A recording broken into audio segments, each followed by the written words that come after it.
Hello again, everybody. This is Vikari. Welcome back to my channel. So today I'd like to talk a little bit about being saved. When I was saved, it started with a few words that went through my mind. Of the righteous man, grace will devour his madness. This was before I became severely mentally ill. It's as though the Lord was telling me, you're going to go through something hard now, but there's a light at the end of the tunnel. So when I became severely mentally ill, it was mostly because of marijuana, which is the number one cause of psychosis.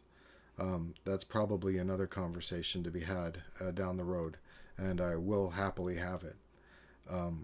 Anyway, so being mentally ill, severely mentally ill as I was, I began to uncover this entire dialogue of devils and demons who use compassion and empathy to mislead and misguide you into utter insanity.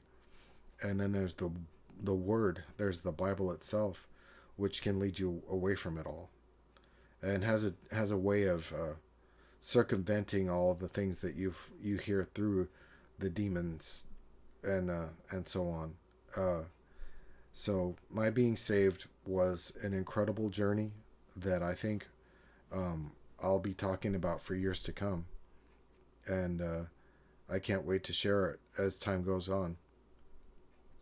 But just to speak a little bit more about being saved.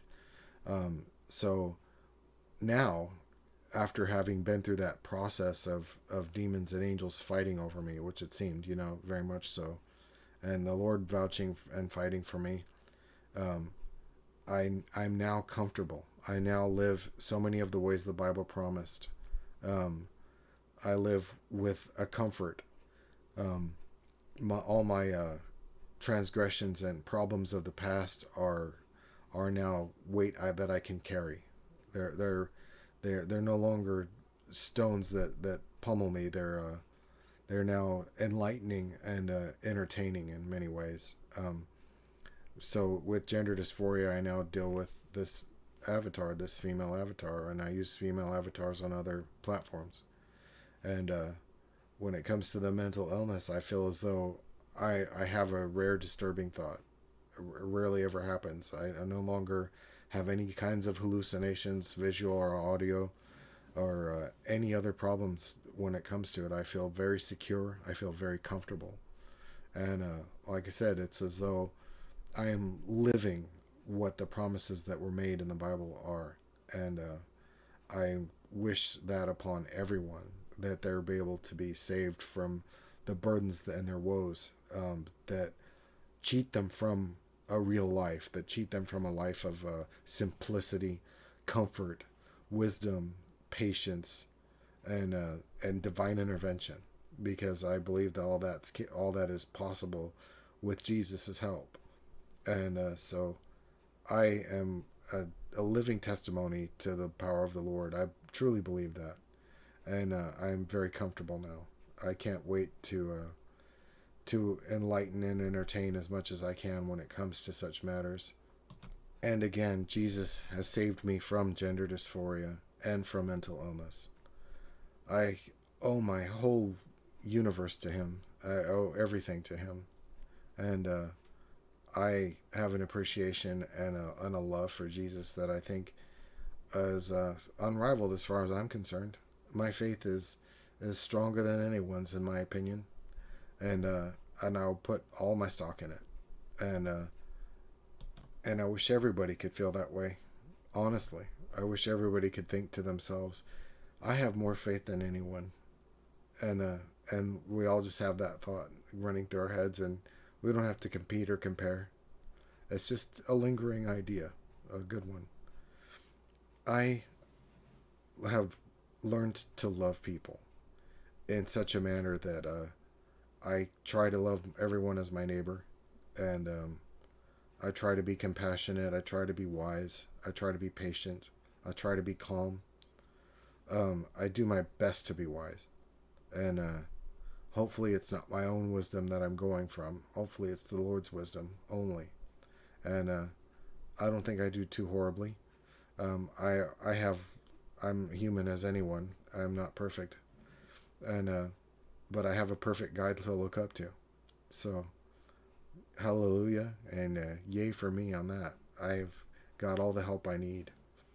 I'm lucky enough to also have a great family and a loving son, and I'm very proud of all of that. So, and I'm very happy with my life now. Before I was saved, I would have considered myself a victim of too many things, and because of the Lord, I realized that a lot of what we go through isn't for us. It's so that we'll be able to help others. So it should be valued what we go through, even if it's painful. It might be for the sake of someone else. And you have to forward your thinking. You can't revile in the past. You have to revel in the future. And you can't sit comfortably and expect things to move or change for you. Comfort is an enemy. Step out of your comfort zone is a common saying in a lot of self-help, and I believe it. It's a good one. I think wisdom can be found anywhere as long as you have your ears tuned toward it, and as long as you want it.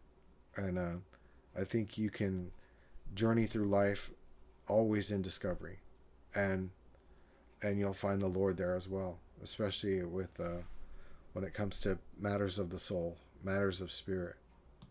Jesus saved me, and I discovered the Bible because of him, and I began to love the Word because of him. I wasn't touched by anyone else when it came to that. When it came to my experience with God and Jesus and the Spirit, no one inspired me. I grew up without anyone inspiring me towards the Lord. In fact, I think I was driven away from Christianity by Christians. I found judgment. I found holier than thou complexes and so on and so forth that deterred me from ever learning about the Lord. And I think that is a shared experience, probably more profound than we hear about. But I feel lucky for those who do have somebody who is a good example for them to want to be like, so that they might end up Christian in that regard. For to me, it was only ever going to be somebody wise to take me towards the Lord, and well, it would turn out to be the Lord himself who did it. I can't thank the Lord enough. I owe everything to him.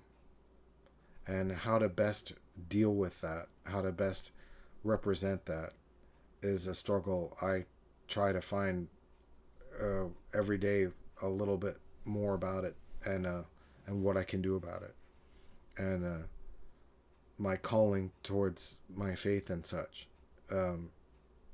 It seems to want to start here. This was my big idea. I wanted to start a kind of a podcast and relate my experiences to others, because I began to find my life interesting. And I think most people's lives are interesting as soon as they put it into that context.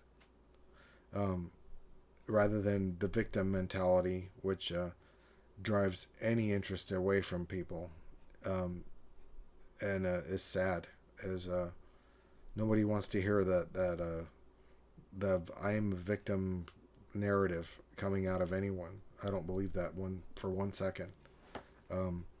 We're all conquerors, especially in the Lord, and we all can rise above our sadness. We can all rise above those things that hinder us.